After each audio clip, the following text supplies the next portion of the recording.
This channel does not promote any violent, harmful, or illegal activities. All content provided by this channel is meant for an educational purpose only.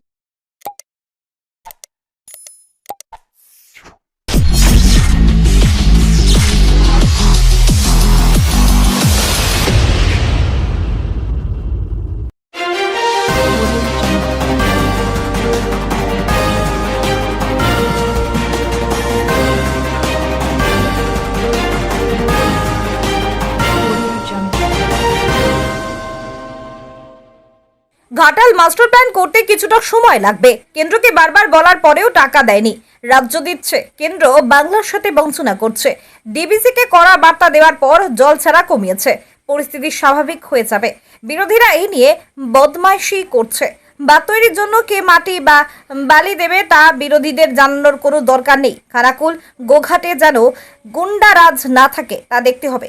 আরামবাগে বন্যা পরিস্থিতি খতিয়ে দেখতে এসে এভাবেই কেন্দ্র সরকারকে তোপ দাগলেন রাজ্যের মন্ত্রী ফিরহাদ হাকিম।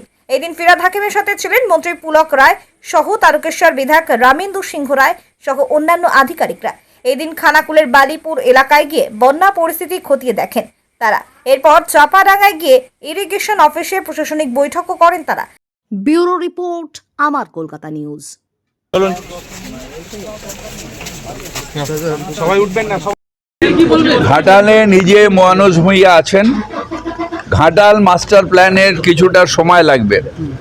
সেন্ট্রাল গভর্নমেন্টকে বছরের পর বছর 10-15 বছর ধরে বলা হচ্ছে ঘাটালের ব্যাপারে জিরো, মানে কোনো রকম কোনো করছেন না। আরামবাগকে বাদ দেওয়া হলো কেন? ঘাটাল মাস্টার প্ল্যান থেকে আরামবাগ তো আমরা করছি আলাদা করে, আরামবাগ তো করছি। কোথায় ব্লাড দেওয়া হলো? আপনি ইঞ্জিনিয়ারিং পাস করেননি, আমিও ইঞ্জিনিয়ারিং পাস করিনি, কিন্তু আরামবাগও হচ্ছে। আর আরামবাগ, ফুসকোড়া সবটাই হচ্ছে, চন্দ্রকোনা সবই হচ্ছে।